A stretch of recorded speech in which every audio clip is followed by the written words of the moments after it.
విత్తనములు చల్లడానికి కర్షకుడు వెళ్ళాడు. అతడు చల్లుతున్న సమయంలో కొన్ని విత్తనాలు దారి పక్కన పడి తొక్కబడ్డాయి.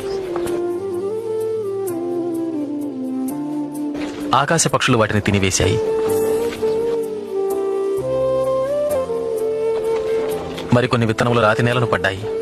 మొక్కలు మొలిచినను చెమ్మలేనందున ఆ విత్తనములు ఎండిపోయాయి. మరికొన్ని విత్తనములు ముళ్ల పొదలలో పడెను. ముళ్ల పొదలు వాటితో మొలిచినందున వాటిని అణచివేశాను. ఇంకొన్ని విత్తనములు మంచి నేలను పడినవి. ఆ విత్తనములు మొలిచి పెరిగి నూరంతలుగా ఫలించెను. విత్తనము దేవుని వాక్యం. త్రోవ ప్రక్కన పడిన విత్తనములు ఎవరనగా వారు వాక్యం వింటారు, కానీ అపవాది వచ్చి వారి హృదయంలో నుంచి సందేశాన్ని దొంగిలించుకుపోతాడు. వారి నమ్మి రక్షణ పొందకుండాట్లు చేస్తాడు. రాతి నేలను పడిన విత్తనములు ఎవరంటే వారు వింటారు, సందేశాన్ని అంగీకరిస్తారు కూడా, కానీ వీరు లేనందున కొంతకాలం మాత్రమే నమ్ముతారు.